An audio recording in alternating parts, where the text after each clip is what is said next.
How's it going, everyone? And welcome back to the Lucas On podcast. Very excited for this episode today because I am joined by Derek Sivers. Derek is, hard to describe in just a few words. Probably most famously known for founding and then selling CD Baby and Host Baby in combination.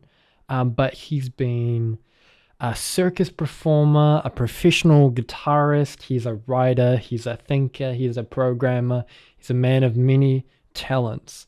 And when I first reached out to him to have a chat, I honestly thought that we might end up having a conversation about self-hosting and digital independence, something like that, because that's kind of the last work that I had heard from him. Essentially, I'd heard him mentioned on the Verge cast and his appearance on the Tim Ferriss show.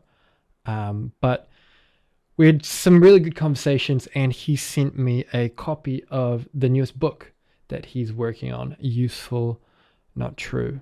And so I gave that a read, and it was useful, it was fascinating, reframing something that I've kind of actually been really interested in for a while. I just haven't seen it articulated in the way that, he articulates it in this upcoming book, which was, really, really cool. I nerded out about it because, the idea of kind of designing your life and your mindset to get the outputs, the actions that you want out of your life is, I find that very cool and empowering in a lot of ways. So I won't drag this intro out too much because, as I said, he's a hard man to summarize. So I hope you enjoy this episode, this conversation. I did a lot, very, very fascinating. Make sure to go check out his books if you get the chance, if you're really interested, because they're fantastic. They're fantastic. Okay. Thank you for tuning in. Enjoy. People speak as if they're stating facts, but it's just their current perspective. Reframing, which is the subject of the book, is like a useful tool for anyone trying to make a change in their life. What example or examples of reframing would you offer that have kind of affected you the most? Oh man, it's everything from tiny moment to moment minuscule things to big giant life-size things almost every day. Let's just start stupid. You're carrying a plate of spaghetti and meatballs and it falls on the floor and you could think, FML, this sucks, this is the worst thing. Or you could just laugh at how ridiculous this is. That's just like an instant tiny reframing of, was that a bad thing or a funny thing? Then life size. You and I were just talking about what Wellington represents to you versus what it represents to me. You can think of the place you live as a bad place for this and a good place for that. Or you can just decide to reverse it and say, it's not exactly true, is it? I'm just projecting that meaning onto this place. This is just a bunch of humans and buildings and hills in my case. So it can be whatever I want it to be. I've decided now that Wellington is this instead of that. And you can make it happen. Bigger examples, that little bit that you just quoted about people are just speaking from their perspective. Every day, people try to put their perspective on you. Like, Lucas, you can't do that. There's no way you're going to be able to, whatever it may be, have a successful podcast. Who the hell are you? You're not a top-selling author. There's no way that anybody's going to listen to your podcast. Somebody is saying that, and they think it's true. They think it's an absolute fact, and they think they're trying to do you a favor by helping you face reality. That this is not worth your time, you should just stop doing it. And then somebody else can look at you and say, dude, you're great. You're great at asking questions. You're great on the mic. You're into this. You've got a sharp mind. You could be the best in the world at this if you want to be. And neither of those statements are necessarily true. It's just a perspective that you can choose to adopt or not. And so there's no point arguing, is one of them right and one of them is wrong? Because each one, of course, probably thinks the other one is wrong. So a big point of my book is to say nothing in your mind is true anyway.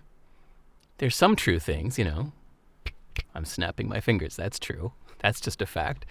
What does it mean that I'm snapping my fingers? Well, that's up to you to decide. None of our thoughts are necessarily true. So all of these perspectives that people tell you, like you can't do that, or that you can, none of them are true. It's all up to you to adopt whichever one makes you take the actions that you want to take.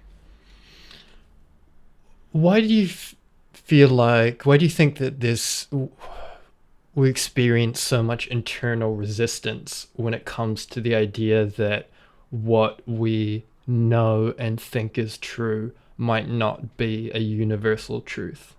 Good question. I think it's just because all we have to go by are our eyes and ears and the things people have told us that we believed because we were small and they were our parents, or because we respect and admire somebody that told us things are this way. And so we just take it in like, okay, this is my view of the world. I'm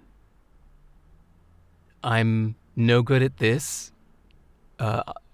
And I know that for a fact because my ex told me that. And she knows me very well. So that's just true, that I'm no good at this thing because my ex told me so. Yeah. And, Christchurch is a bad place for this, and London is a great place for that. And, you can make millions with your podcast or you're a failure. All these things, it's how we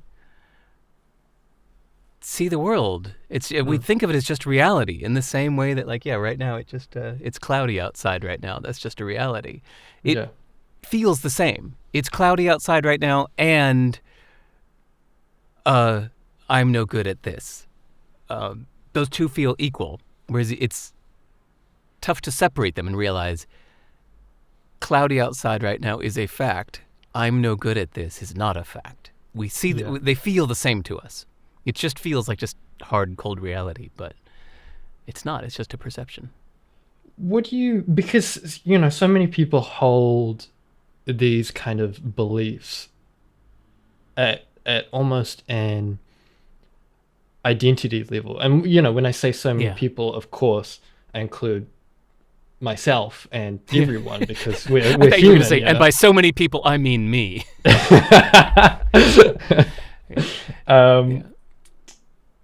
And we just hold these beliefs that not only not very true, but they're also probably not very useful. And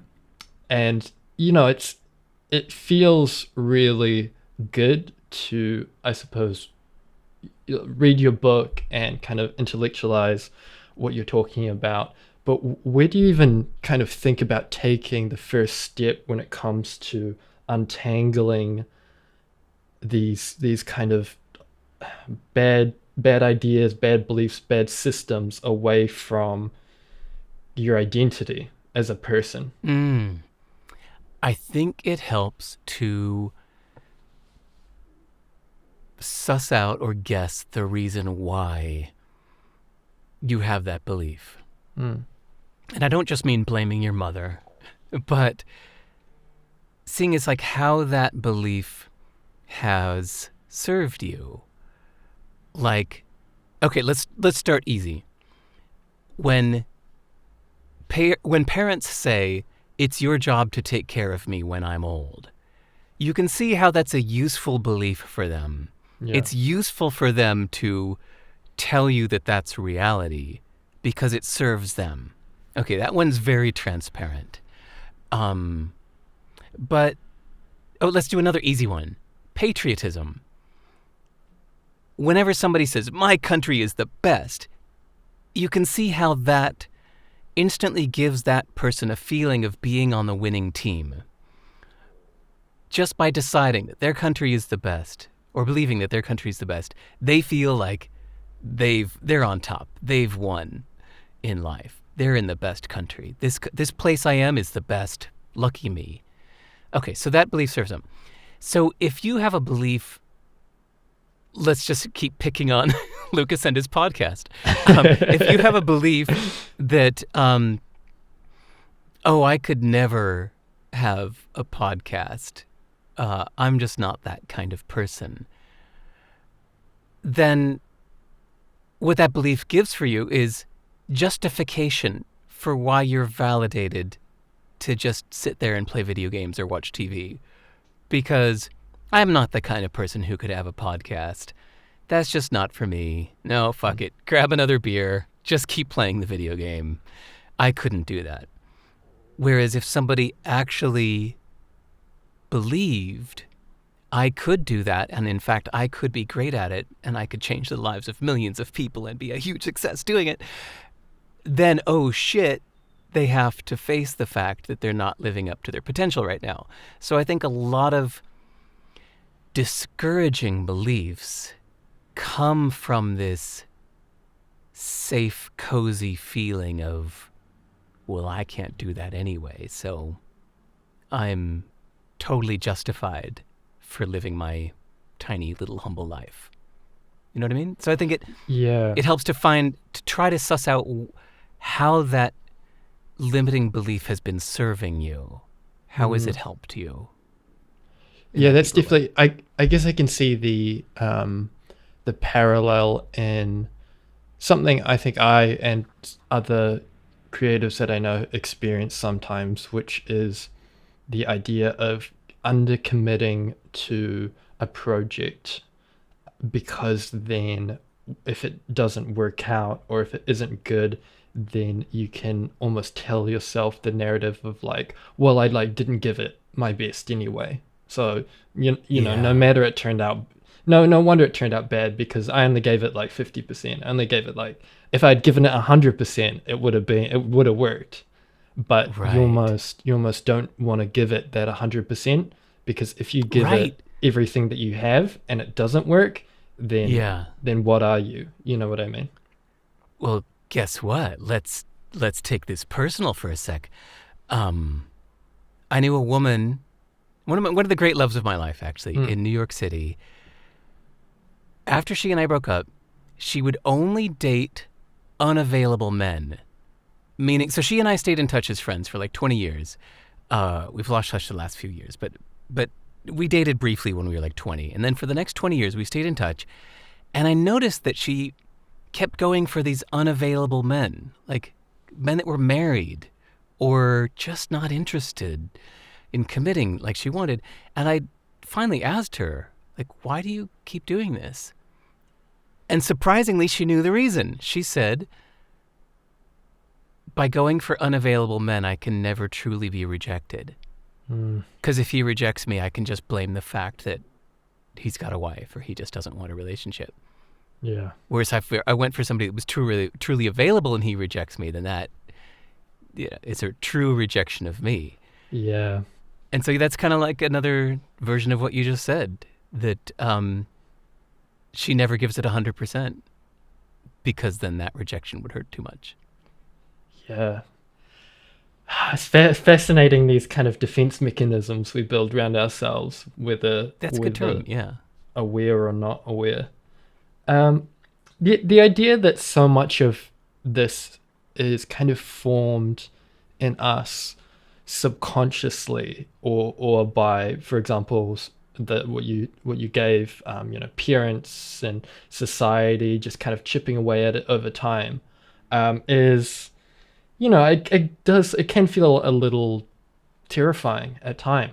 The amount of impact that others can have on us without kind of our, I guess, full consent, I Yeah. suppose. The Yeah. example you give in the book, and it was very enjoyable, the video of the oh, what present would you like? And he wrote down leather jacket, and Oh, then using yeah. subconscious clues, he was able to literally change his answer to the point where he Yeah. was confused why he even wrote leather jacket in the first Yeah. place.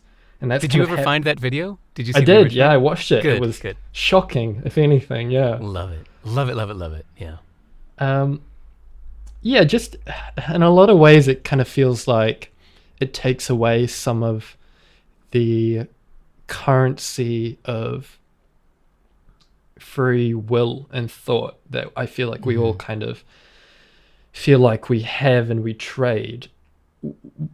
How do you kind of look at it? How do you stay empowered? How do you look at the world kind of through an empowered lens, even understanding this idea that maybe we don't have as much influence on ourselves as we think we do? I think it makes you have a healthy doubt for authenticity. Mm. We say authentic like it's a fact, like my authentic self. Who am I really? Um, Sorry, I used the wrong tone of voice for that. I used a snide, doubting tone of voice. I should have said it in a in one of those heartfelt, soul-searching kind of voices, like, "Who am I? Who am I really?" It's in pop culture. Moana's grandma says to little Moana, "Don't forget who you are," as if that's supposed to be some like unchangeable, solid, this is who you are. But who little Moana is on the island is just some bullshit because she's on this coconut island with her bullshit dad putting bullshit into her head. It's not authentic. That's just some shit that people put in your head. Mm. So I think it's really healthy to doubt this idea of authenticity and who am I really, because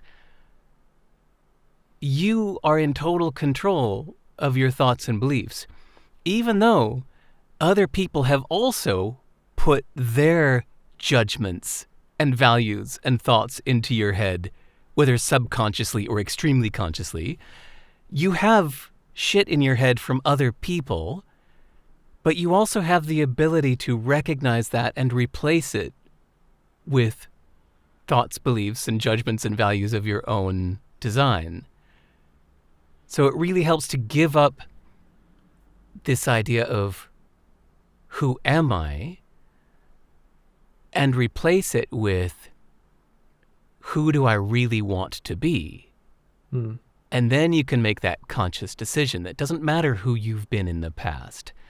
That's a product of your environment and just random circumstances from what movies you watched and who your friends were in school.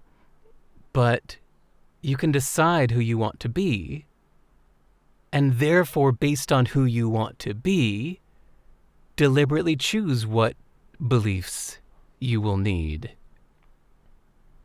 to lead to the actions that will help you be that person. So I think it's really healthy to recognize how subliminal our influences have been. Yeah, yeah. So when you're thinking about that, the idea of, okay, well, I'm going to take a look at my beliefs and set them to be something that helps me get towards my goals. I have another quote from the book where you say, all that matters are current actions. Where does that yeah, yeah, right. All that matters are current actions. And you talk about this idea of kind of the past, as you said, being a product of how you're brought up and your environment. And so the future is kind of a result of the changes to your belief structure that you make now. But where Yeah. does that leave your process when it comes to goal setting? Are you thinking Mm. about that in terms of,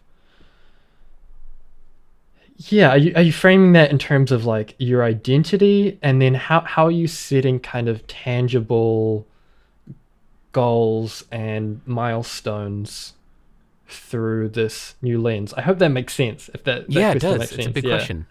It makes sense. How do I use it?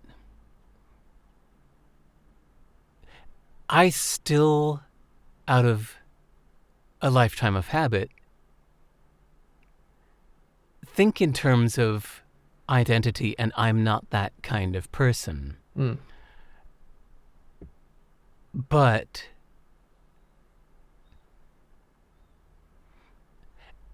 I doubt it shortly after. I catch myself thinking that way. I'm not that kind of person. And then then I'd say, well, wait, what the fuck does that mean? I am incapable of doing that because I have not in the past. Well, that's mm, stupid. So I catch myself thinking that way. And then I know, well, if it's a human ability, well, then I have the ability to do it. So then it's a matter of what do I actually want to do? And if this thing that I'm thinking of is something that I want, well, then it doesn't matter how I've identified in the past. This is something I can do. And then I just run it through my value system. Is this something I really want to do? Is this something really worth doing? Am I willing to do the work necessary? Am I going to commit to doing this? Am I going to make the change against the challenges and obstacles that are sure to come? Yeah, this is totally worth doing. Or, no, that was kind of a whim. This sounds kind of nice, but, yeah, I'd kind of like to be super fit. Am I really going to do the hard work of like going to the gym for 2 hours every day? Nah, I'll just be a little fit. That's fine, yeah. But some people make that choice and they go, yes, I am going to be super fit. I am going to go to the gym 2 hours a day. This is totally worth it for me. I'm going to make this my top priority.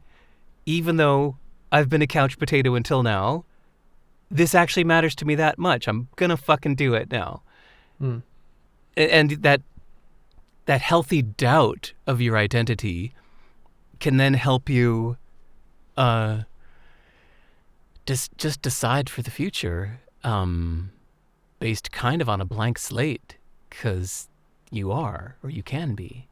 And even if you've had habits in the past, you have a tendency to sleep in late, and in order to do this, you're going to need to wake up early. Well, then you can just address that tendency and change those habits.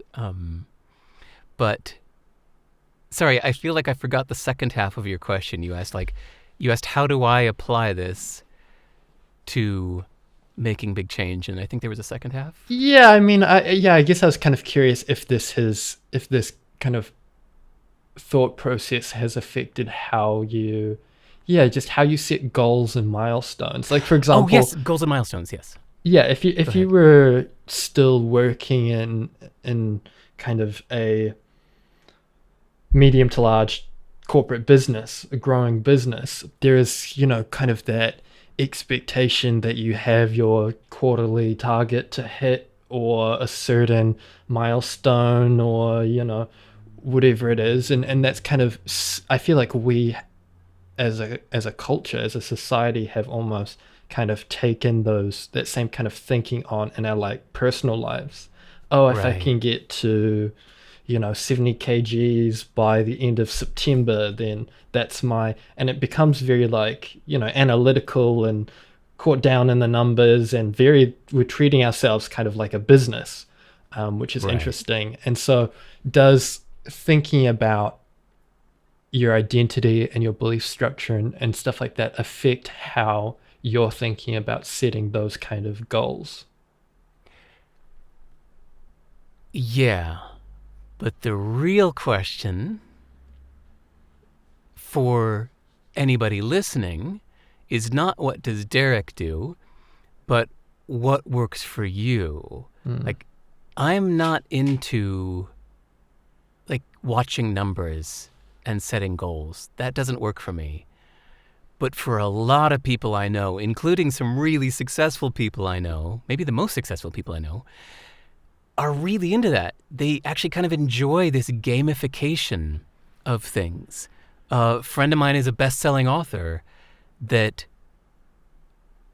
sets some number, like I'm going to sell 2 million of this book, and I'm going to sell this many 100,000 in the first week, and I'm going to achieve this chart position, and I'm going to contact this many people, I'm going to do this many media appearances.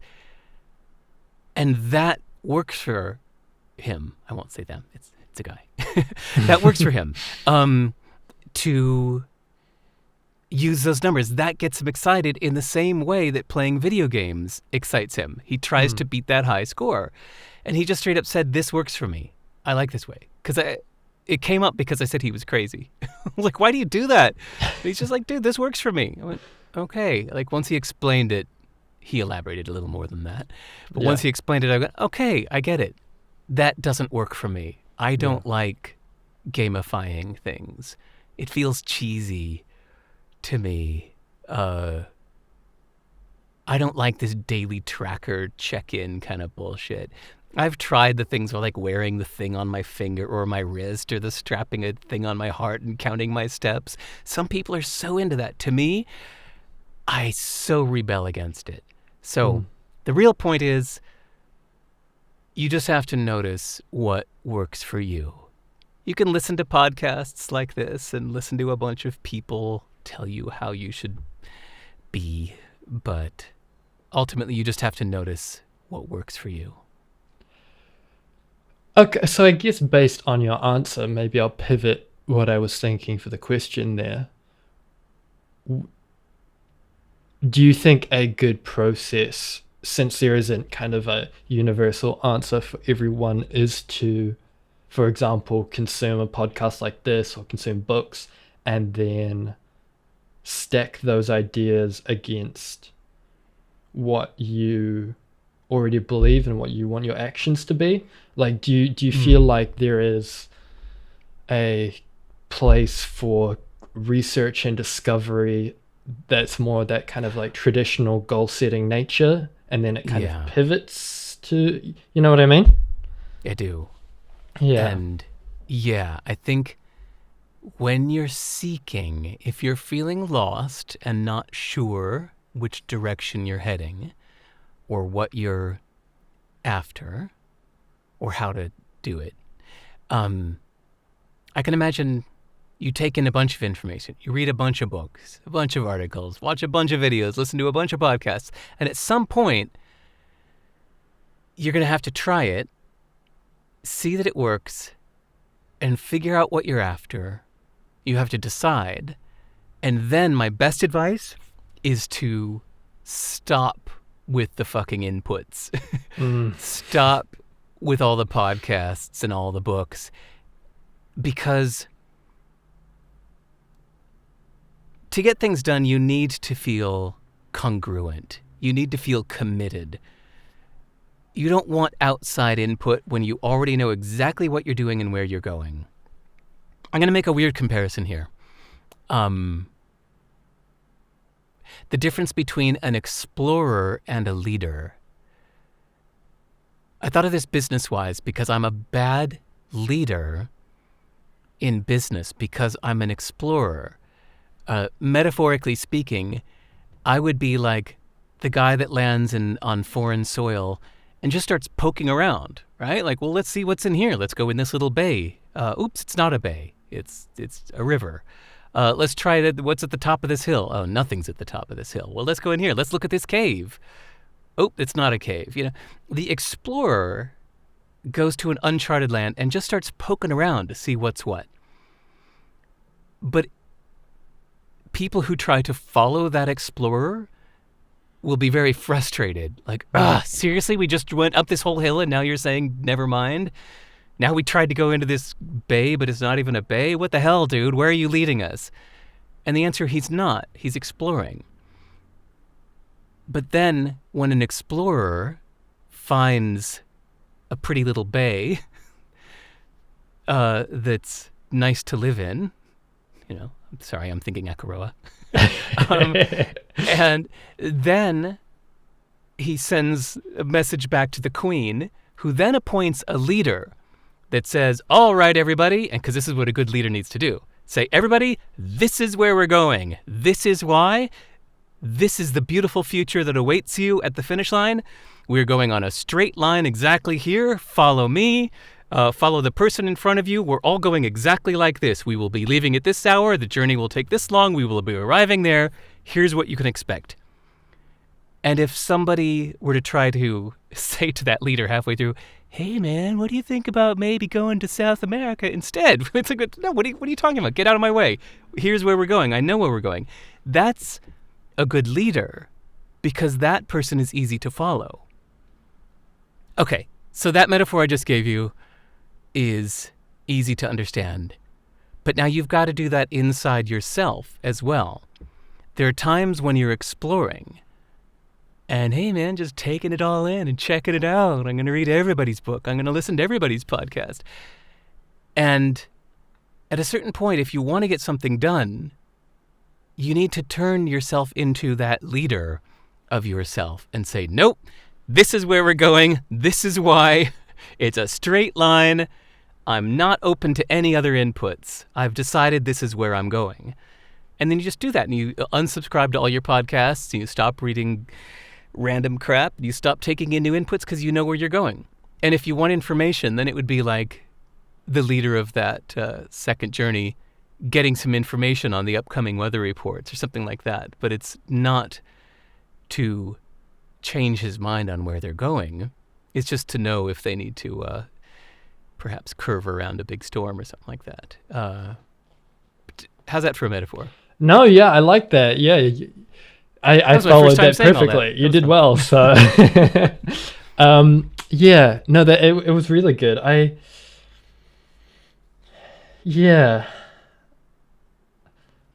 guess that's just led me to some thinking about which kind of archetype I'd rather fall into, and I suppose there would be different different types that you kind of didn't talk about in the metaphor. We have right. Yeah, we could keep going. The cartographer. yeah, exactly. Yeah.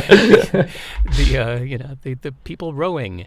Some people, God, I dated a woman for a long time that she just wanted to be one of those people rowing. She's like, I don't want to be a leader. I don't want to be an explorer. Just tell me what to do. Yeah. Just tell me to pull in the sheets and hoist the mainsail. She didn't actually say that. But the shutting out inputs and putting your head down to do the work is a hard decision to make, especially once you've grown habituated to listening to podcasts every day and taking in new inputs all the time. I feel like the most lost people I hear from in my email inbox are the ones who are reading a lot of articles and listening to a lot of podcasts. Those people are the most lost. And I think those two things often go together well. Yeah. Interesting. Do you feel like, something you kind of talk about in the book is how do you get a good gauge on the belief structure and the beliefs of other people based not really on what they say. You kind of talk about how they say, what they say kind of reflects that, but mostly like their actions and how they're treating other people, how they're responding to other people, how they're responding to situations. So I was curious, how do we start focusing on other people's actions instead of kind of what we believe about them to be true, especially when it comes to groups. I suppose an easy example would be thinking about the idea of like religious groups. We have associations of oh, they're all like this or they all believe that, where in reality it's probably much more diverse when it comes to the actual beliefs than we kind of have the opinion of. So it's, yeah, how do we start focusing? How do we pay attention to focusing on people's actions more than what we believe that they believe? That's a fun question. I think it starts with just disbelieving everything they say. To just know, like we already do with politicians or salesmen. Yeah, right, right, yeah. This new AI solution is sure to revolutionize your life. You're like, I know you're full of shit. You're trying to get me to buy the thing. I'm not going to believe anything you say right now, especially about some future upcoming tech and how it's going to change my life. When somebody says that, we already know to just, you just tell me when I'll believe it when I see it, right? Mm. So I think we should do that for everybody in a way. Even well-meaning people. I knew somebody once, years ago, that when I first met her, one of the very first things she told me about herself, well, actually two things, that she went to Harvard University, because it's kind of a joke that anybody who went to Harvard, how do you know somebody went to Harvard University? They'll tell you in the first minute they meet you. Right. There's a lot of truth to that joke. So within the first minute, she told me she went to Harvard, and then she told me some things about her character that she really emphatically said, like, this is who I am. This is, I'm this kind of person. And I knew her for many years after that day we met. And I look back and I think, no, actually, that was totally wrong. You're completely not that kind of person.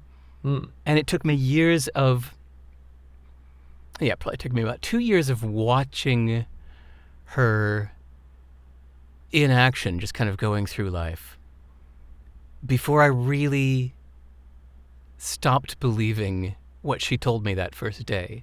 And since then, I remember her as an example, a fair warning example of just because somebody tells you something, no matter how emphatically they tell you, doesn't mean it's true. And in fact, they might not even know. I don't think she knew herself that what she was saying was not true. I think she really believed that she was that kind of person and identified as such, but it was completely not in alignment with her actions. And if you just look at her actions, you realize that you can kind of just forget anything that people say because your actions reveal your values. One more example of this. Me. I was talking with an old friend that I've known for a long time, and he said, what are you doing? And like, not in this instant, but like in this phase in your life. Yeah. I said, I really want to start this company idea I have. It's called Muckwork. I've been wanting to do it for 10 years. I really, really want to do it. And he just laughed and he goes, no, you don't. I went, the fuck I don't? Of course, I'm telling you. Yes, I do. I really, really, really want to start this new company. And he said, no, you don't. I said, what do you, dude, you can't just say, no, you don't. I'm telling you, I do. And he said, I'm telling you, you don't. And I'm telling you that because I know you and I look at what you do. He said, I don't really care what you tell me right now.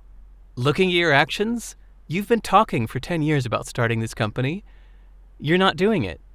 You don't actually want to do it. I don't care what you say. If you wanted to do it, you would do it.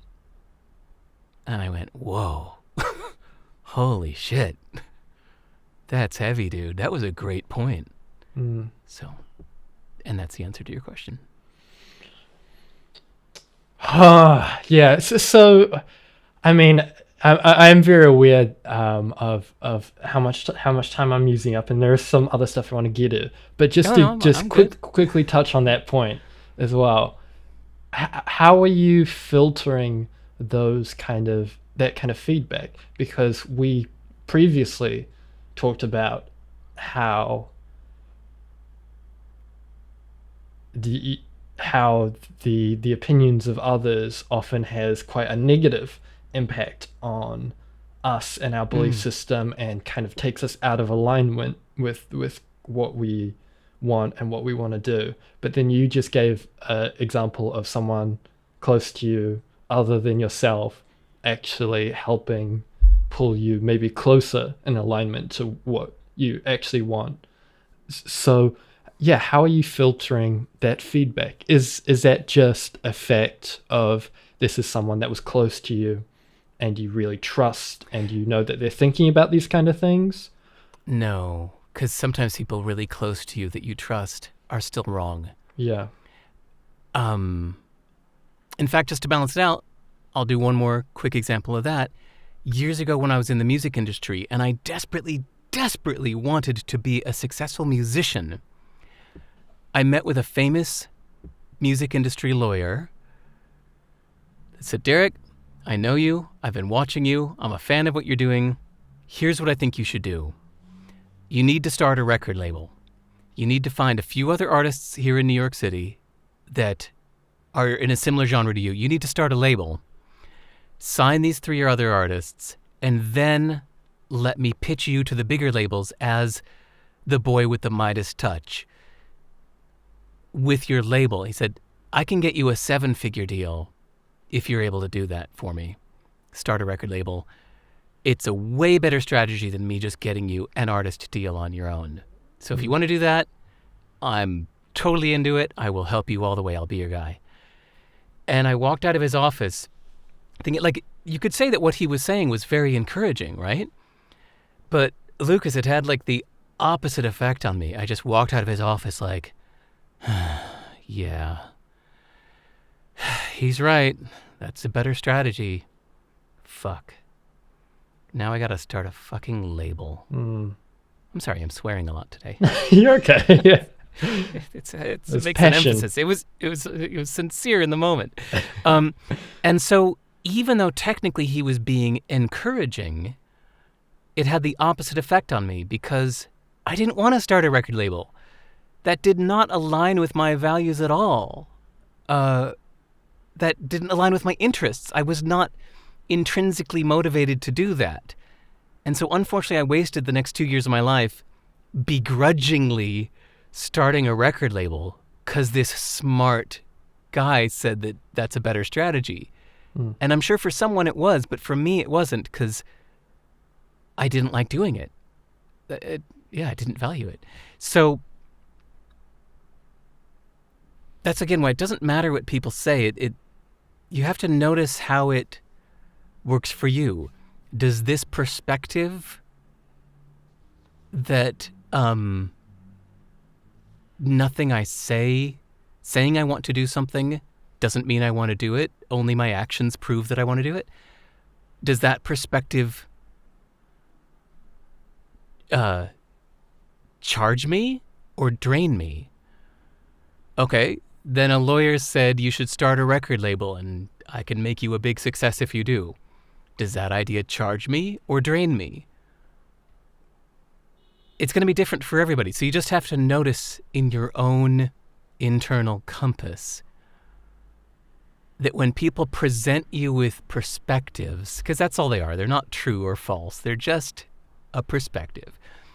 When somebody gives you a perspective, you just kind of run it through your compass to go, is this exciting me or draining me? Is this making me take the actions I want to take? Is this making me jump out of my chair and jump into action? Or is it making me want to curl into a ball and crawl into bed and sleep for 10 years? You just have to notice what's working for you.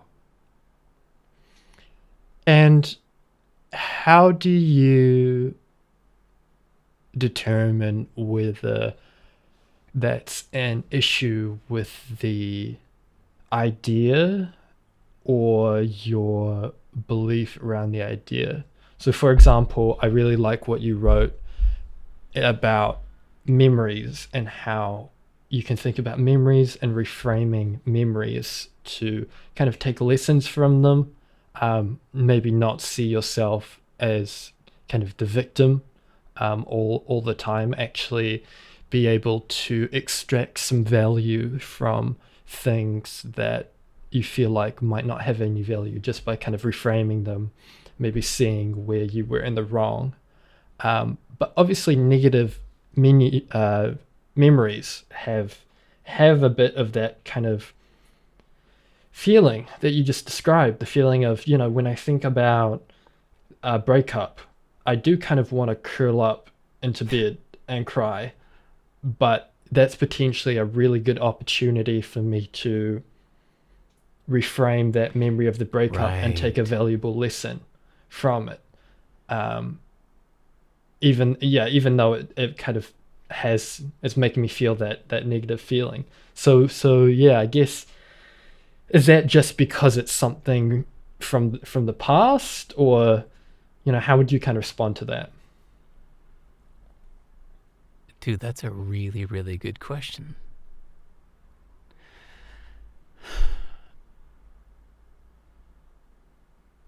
I'll just use those same two examples in hindsight. That I could have, in that moment, when the music industry lawyer said, start a label, you're right, I could have in that moment said, I need to reframe, like, this feeling is currently making me want to curl into a ball and go to sleep. I could have reframed it in such a way that I was excited about it. I didn't, but I could have. Right, I could have stacked up reasons why this is the way, and this is going to be great, and I'm going to do this 100% with enthusiasm. So I guess it's a choice. I reframe the past more when I'm trying to make the best of a kind of unavoidable situation. So,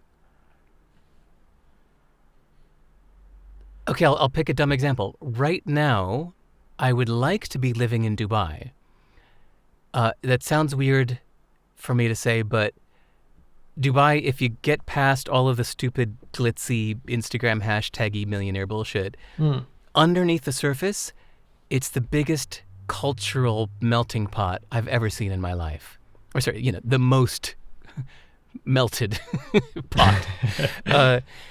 It's the biggest variety of cultures I've ever seen in one place in my life. It is the bar in Star Wars. And oh my God, I would love to be living there right now.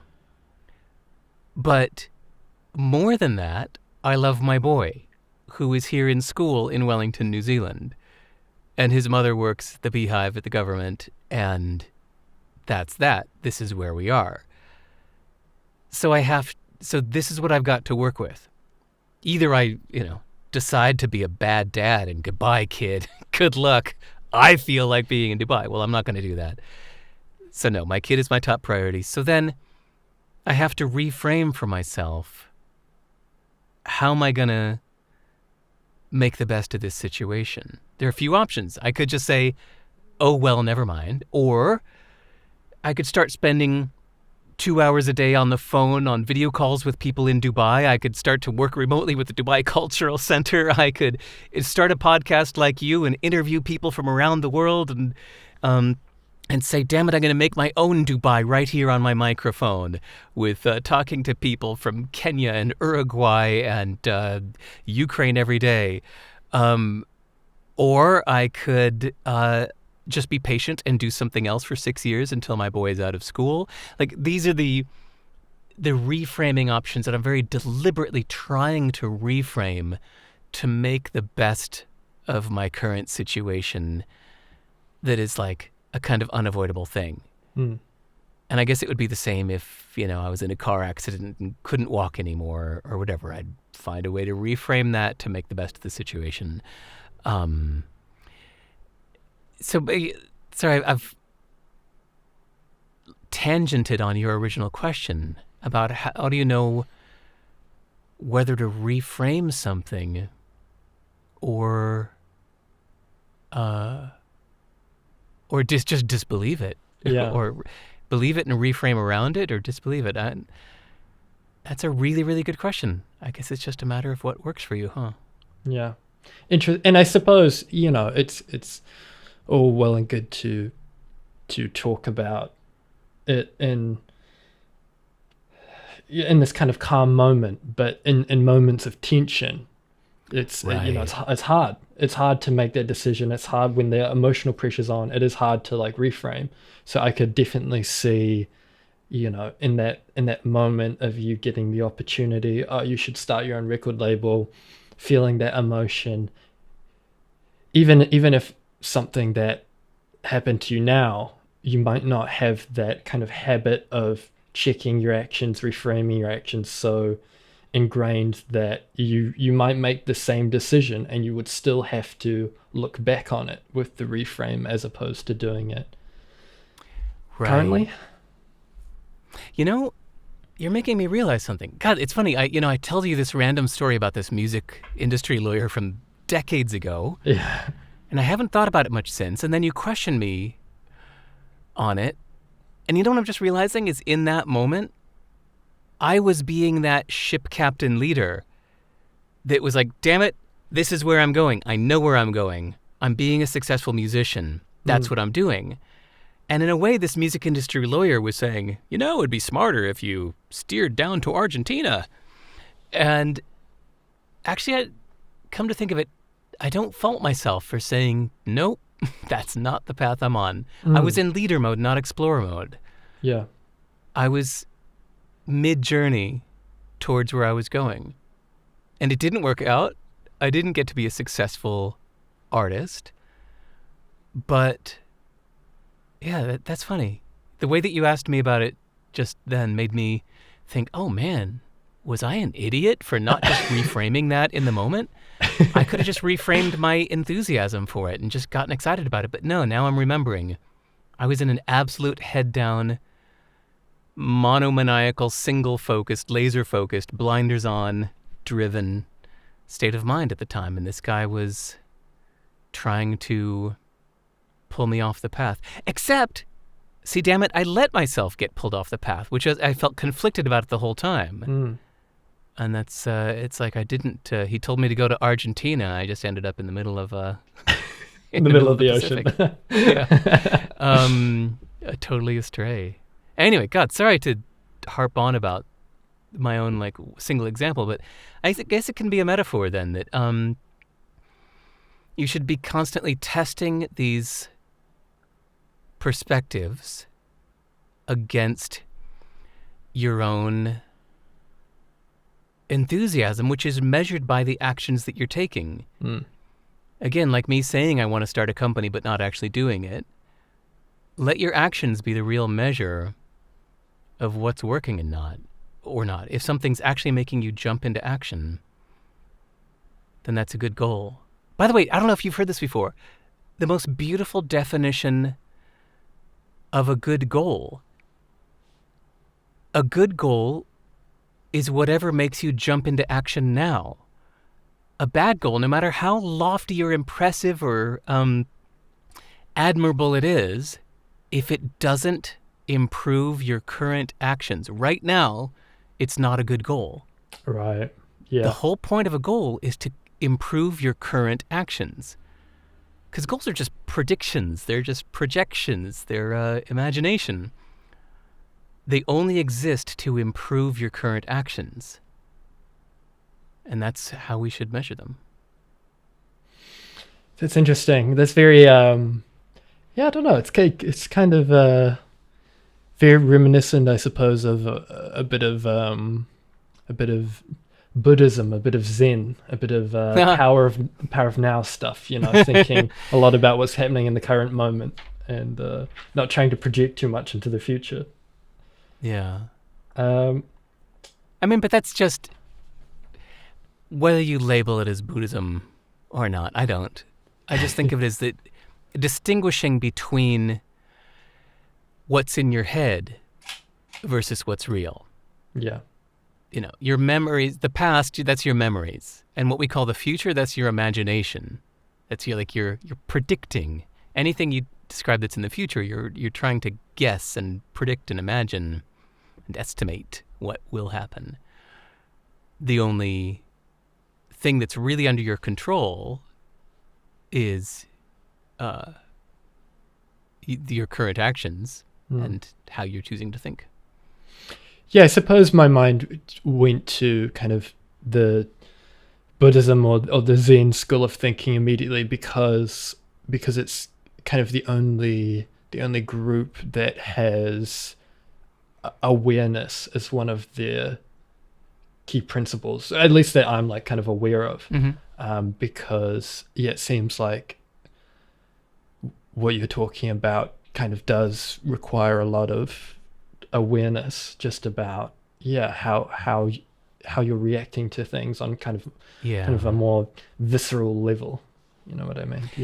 Yeah, I feel like before we let this subject drop, we should mention one other scenario where if somebody tells you something that even though you catch yourself resisting against it at first, something in you recognizes this could actually work really well for you if you make this change. You know what I mean? Sorry, I'm kind of gesturing with my hands to say, like, there's this distant thing in the future. Like, you know what? Whatever. Lucas just told me something that I didn't like hearing, and I'm resisting against it. But I can see that if what Lucas is saying is true, or if I accept what he's saying is true, if I make this change in myself, where he's describing going is actually where I want to be. So if I can just rethink this and get over my resistance to this idea, it does actually align with what I want. I'm going to give a concrete example of that. For decades, I've described myself as an introvert. And out of the blue, some German guy emailed me and said, basically, you should doubt that. He said, that's not wise of you to pigeonhole yourself like that. You contain many aspects, and I'll bet that there are times when you're an extrovert, and there are times when you actually need to be and want to be an extrovert, temporarily. But if you've defined yourself as an introvert, you're not going to be open to those moments. And my first reaction to this email from this German guy was, fuck you. The fuck are you to tell me who I am? You don't know me. I think I just sent him a polite thank you. But it sat with me for a couple days after that, like, like if what he's saying is true, like this gesture with my hands, right? that what he's describing is here, and I'm having a resistance to it because, no, damn it, I'm an introvert. That's who I am. I don't like extroverts. They're noisy. So I was resisting that idea, but it's like, actually, he's talking about uncategorizing myself. Stop pigeonholing myself. I was like, it took a couple days for me to rethink that. But then I did. And I reframed it to myself because I liked where it was going. Yeah. Interesting. Yeah. Oh man, it's a fun subject, isn't it? Yeah, it is. It's such a fun subject. Anybody, if you're listening to this, when Luke and I first started talking about doing this podcast, I said, look, I'm not trying to promote my book. I mean, it's not even 100% done yet. It's like 95% done. I'm not here to sell another 20 copies of my book. I don't care about that. But it's just, this is the only thing on my mind lately. So It's like, I'd be happy to be on your podcast if you don't mind talking about this thing. Because it's been filling my head for 2 years. It's just such a fun subject. No, yeah, it really is. I would love to, just because I enjoyed it so much in the book, obviously if you're comfortable, I would love if you shared the story that you did in the book about the car accident and how it's impacted kind of your thoughts about the truth and the past. Yeah, it was such like Yeah. an impactful moment in the book. Yeah. So yeah, I just kind of wanted to hear it in person, I suppose. Sure. Hey, sing me that song. Um, Yeah. yeah. So when I was 17, I was living in Chicago, and I haven't seen them here in New Zealand. Do you know what a yield sign is? Yeah, I know it from Yeah. video games.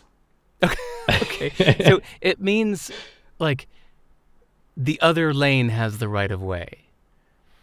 So almost like we could put a stop sign here, but instead we're just going to put a yield sign for you, which means slow down and look both ways, because any car coming the other way gets first priority. Right. So at the end of my street was a yield sign, and one day I wasn't paying attention, and I blew through it, and the other car smashed into me, and uh, both cars were just totaled, and I was thinking more of myself in the moment. But they told me the next day that the woman that I hit, that I broke her back and she'll never walk again. I was like, oh shit.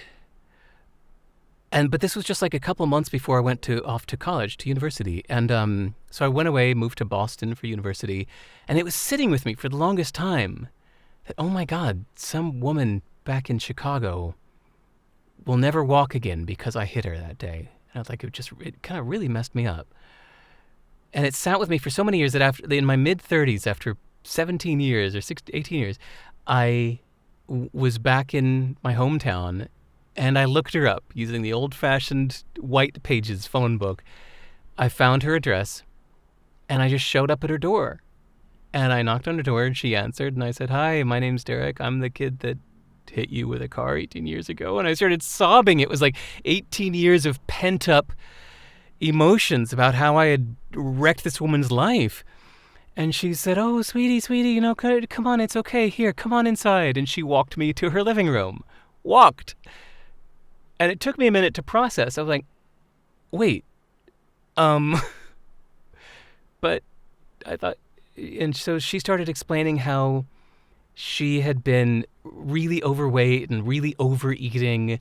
And don't worry, honey, that car crash was one of the best things that happened to me. It made me turn my health around, and I got my eating under control. Because she said, especially it was like meaningful to me that the reason I hit you is because I was eating. And I'm so sorry that I put you through all this just because I was eating. And I was like, wait, she's apologizing for hitting me. And I said, no, like I hit you. And she said, sweetie, no, I hit you. Like, oh my God. And then she started crying. She's like, oh my God, all these years you thought you hit me? She said, no. And then this time she started crying and like wiped her tears away. She goes, it's so stupid, these stories. And it just made me realize how we have one interpretation based on incomplete information and a misinterpretation. And that's what we call the past. We make one story about it based on some incomplete stuff. We latch onto a story and we repeat it. We say, this is the past. This is what happened. And usually we go tell our sob story to anyone who will listen, My mother abandoned me. My father abused me. I came from a bad family. I was unpopular in school. All the kids made fun of me.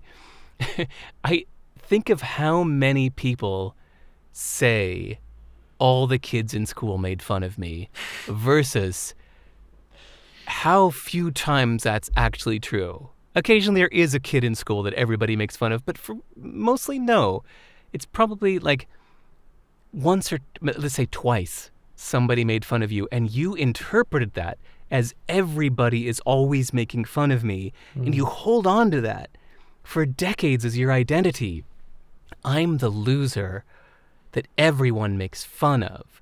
You hold on to this like it's the past. But anybody who's been to a high school reunion 10 or 20 years later often finds out that their stories about the past are not true.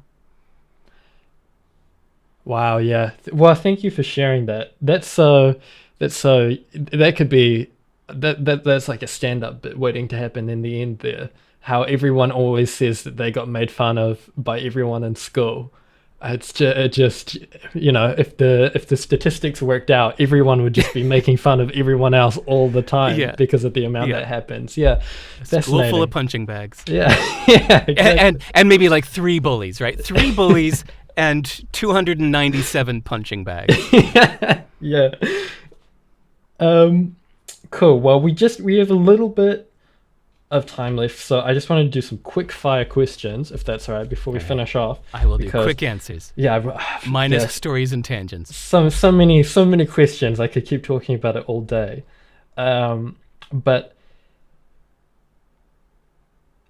how about this one? How do you feel like you're going to? Yeah, this can be hard to do as a quick fire. How do you feel like you're going to communicate and teach the ideas that you're kind of formulating in this book and your previous books to your son, like as a parent? Oh, I just, in little drips, Yeah, ongoing. They come out in incidents in everyday life when he gets in a fight with another kid, or he's disappointed that something didn't happen, or sees a situation where somebody's in need of help. These little tiny lessons come up in just little everyday life in the moment. hmm. It's what schools like to call project-based learning, applying lessons to a project instead of keeping them abstract and like, okay, chapter 7, now we're going to study, you know, Yeah. calculus. Instead, applying them to real-world situations. So that's what I've been doing with him since he was 2. So you're not reading the useful not true draft as a bedtime story or anything like that. No, Not no. getting editor's notes that way. I've tried things like that, not with my own books, but with other philosophical things, and I've just found that he remembers them when they're applied to things that matter to him right now. Yeah, yeah. You talk about keeping a journal, a notebook. Do you personally keep kind of like a private journal full of your beliefs? And what would be an example of something that you've put in there, written in there recently? Um, yeah, I journal like a motherfucker. I journal for at least an hour a day, sometimes 3 hours a day if I'm going through a big fork in the road. Wow. I don't have a separate place where I keep beliefs. They're just intertwined. They're liquid. Mm. They're constantly questioned. The only one that's just like, I mean, no matter how much I questioned it, it's not going to change. Is one I mentioned earlier, where it's like, my boy is my top priority. Mm. Every now and then, a friend will say, well, Derek, if you want to be in Dubai so badly, why don't you just go to Dubai? He'll understand. He'll be fine without you. I'm like, absolutely not. I'm not going to abandon my boy just because I'm curious to meet people from Pakistan in Dubai right now. That is no, like, he is my top priority. Other values are ever changing, and so they just weave their way through my daily journaling kind of thoughts as I'm just looking at my life. You asked for a specific example. I'm yearning to get back to programming right now. I'm starting to learn a new programming language called Go. I've been programming in a language called Ruby for 24 years or something. And 20 years? Anyway. I'm so excited about this programming language, and many times a day I have to stop myself and just like get back to finishing this book so I can launch the book, so then I can turn my attention to other things. And so that's like a daily belief thing where I believe the most important thing is for me to finish this book first so I can give my wholehearted or full attention to something else afterwards. Yeah, these beliefs can just be little daily moment-to-moment things. I like that you can use a belief to help you get out of bed in the morning, and use a different belief, maybe even a conflicting belief, to help you go to sleep at night. You get up in the morning going, it's really important that I get out of bed right now. And at night you say, it's really important that I go to sleep right now. These are conflicting beliefs, but we use them at different times. So it's like that with anything. Right. So it's a as you say in the book, a what's the best instrument situation. Yes. Mm. Yeah. There's no right answer to what's the best instrument, because they're all like instruments in an orchestra. The different philosophies that you could be living by, stoicism versus hedonism versus whateverism, they're just like instruments in the orchestra. And you, as the composer and conductor, can choose to play two at the same time. You can choose to let all of them wait while you play this one for a while and then bring the rest in later. Yeah, it's up to you. There's no right answer. What's the reason that you recorded a draft audiobook? Oh, the way that I write Yeah. is almost like song lyrics. I choose words a lot on how they sound and their rhythm. There's a lot of internal alliteration, and I make sure that this would be interesting if I was sitting down over a beer with a friend and saying this stuff. I make sure that it stays interesting, that I'm not droning on for too long. So the whole way that I write is I put down some sentences, I edit them, I kind of do it visually, and then quite often I stop and I read the whole thing out loud, and I notice where I'm tripping over some words, or I'm noticing that this sounds redundant. It looked okay on the page, but once I'm saying it out loud, it's kind of the same thing as I said 6 lines ago. All right, so I'm going to cut this. So, yeah, reading things out loud is a big way that I test the writing. In your writing, and also just speaking to you now, you use a lot of analogies and examples and comparisons and personal stories. Is that how you think and how you kind of have a lot of your ideas, or is that just how you communicate? Nobody's ever asked me that before. Thanks. No, it's very deliberate. Okay. My previous book, my newest released book, is called How to Live, and it is very abstract. There is not a single story anywhere in it. And that's actually closer to how I really think, because it makes sense in my head. But I find that when I'm communicating that to others, the ideas stick better if you have visual specific stories. So with this book called Useful Not True, I deliberately set out to do the opposite of what I did last time and fill it full of little visual anecdote parables. How long have the ideas from Useful Not True kind of been ruminating around? Because, touching on your last book, kind of the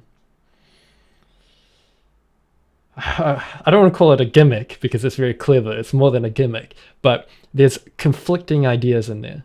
There's different beliefs, there's different concepts that, are presented that, in the same way that you're talking about how you can kind of pick your beliefs like you would an instrument in an orchestra. You can pick the ideas that you think are going to be the best for the life that you're trying to craft. So how long have you kind of had this understanding or been thinking about, these kind of ideas that have come out in this most recent book?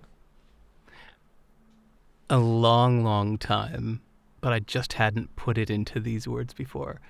So Useful Not True could be seen as like the prequel to my last book, How to Live. My book, How to Live, to people who know my stuff, it probably seemed like it was very out of the blue, apropos of nothing. But it was actually an example of how I think of beliefs and philosophies, as none of them are necessarily true. They're just ones that you choose for a purpose, like a tool in the toolbox. But I'd never explicitly said that before. So for years and years and years, whatever, how long have I been writing books now? 13 years I've been writing books and been writing articles longer than that.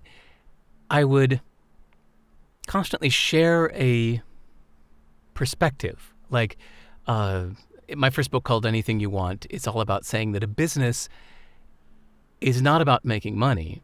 A business is a place where you get to make your own little utopia, where in this little world called your business, you can make it anything you want. You can make it, you can make the rules whatever you want them to be. You can make the world the way you wish it should be.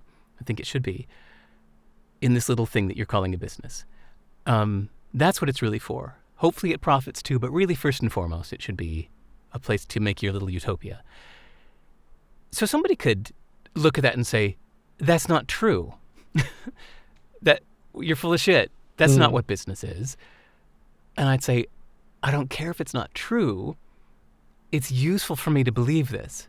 It leads me to better decisions and actions. It leads me to more creative solutions to believe this. It helps me be more customer focused. It helps me in this way, that way.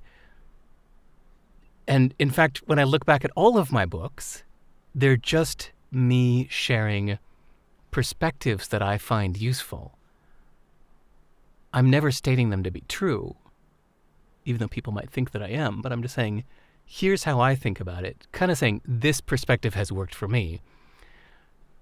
And then my last book called How to Live took that to a gimmicky extreme. And my newer one then, this Useful Not True book, kind of goes back like a prequel and says, actually, okay, let me walk you through this thought process. Yeah, interesting. It's fun. You know, dude, I got to tell you that I sound now like I'm talking like an author, but even that was a reframing for me. It was just like, I don't know, 5-6 years ago, I still thought of myself as an entrepreneur and a programmer that occasionally writes down what I've learned and shares it with the world.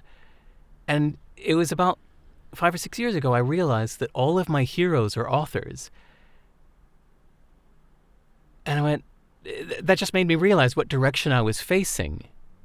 It really helps to notice who you look up to. Who do you most admire? Well, that says something about you. That says something about what you value most. And I realized that all the people I admire most were authors, because they were the ones generating these ideas that changed my life. I'm not so impressed with somebody that made money, whatever, you know. Yeah. But these people generating the ideas, oh, fuck, these guys are my heroes. And that's when I realized, yeah, this is what I want to do. I want to be the guy sitting there generating really interesting insights. And in that moment, something flipped in me and I made it my top priority. And now I'm so into it. I'm really just nerding out on the craft of writing the best little sentences I can. But still learning a little bit of Go on the side, right? Yeah. You know, it's funny. Because of what I just said, I've thought I should outsource the programming. I shouldn't do the programming anymore. And a few times I've actually tried. I've even started hiring a programmer. One time even started to hire somebody and got 2 weeks into it and paid her for like 2 weeks. And then I had to say, I'm sorry. I just like programming so much. I love it. I miss it. I miss it the way that like you'd miss your beloved golden retriever when you haven't seen him for a couple weeks. I just miss it. It's something I really love doing. To me, programming is philosophical, but that's another subject. Yeah. Let's not. We're doing. We're short on time, answers. So let's not dive down that one. That's another podcast. You know. You talk about judging the contents of kind of beliefs, not the box, and I think in a lot of ways that's how I want people to view this podcast. Yeah, you kind of talk about also in the book people and celebrities and leaders and stuff, how there's this kind of trend to almost religiously follow everything they say, but then they make a misstep, or they are Yes. exposed for like not telling the truth in some area, and with all everything they've ever said gets kind of thrown out. Yep. um and yeah, I kind of just, I think I want people to view this podcast in that kind of light, where I could make a misstep, or I could have a guest on that's like not so informed, or I could just do like a bad job or something like that. But that doesn't kind of invalidate any of the ideas of the people who I have on that are really gifted, or the great work I've done previously. And so, yeah, how, what would you suggest? How would I be able to communicate that to people in an understandable and kind of digestible way? Like don't just believe me for the sake of believing me. Don't just believe the people I have on for the sake of believing the people I have on. Like, actually take some time and question it, and become a little more disconnected with, I guess, the dynamic that's going on. Actually, the story I told earlier of the explorer versus the leader, I think if you frame what you're doing as exploring, not leading, I think that's what's key. Right. When somebody's saying, I'm a leader, follow me, and then when that leader screws up, we think, I'm not going to follow you anymore. But if somebody just says, don't follow me, I'm just exploring. Yeah. I'm just exploring. We're going to explore this and that, left and right, up and down. We're going to explore everything we can. Don't follow me. I'm just exploring, and I'll share with you what I'm finding in my explorations. Then, if you find something that somebody doesn't like, that's okay. You could just say it's like you're tasting everything on the menu. Yeah. Yeah. Interesting. That's really interesting. Well, that worked out perfectly considering we talked about that earlier. Yeah.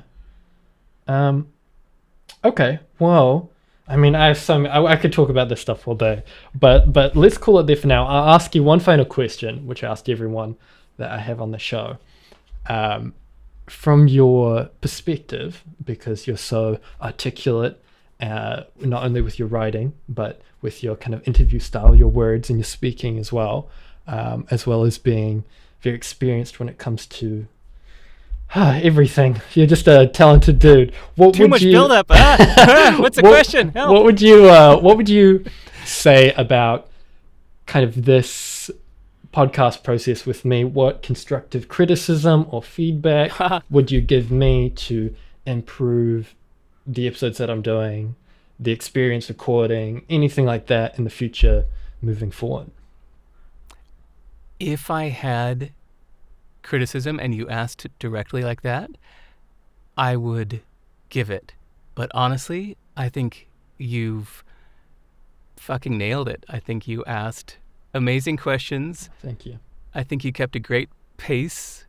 I like your Kiwi casual style. It's so refreshing.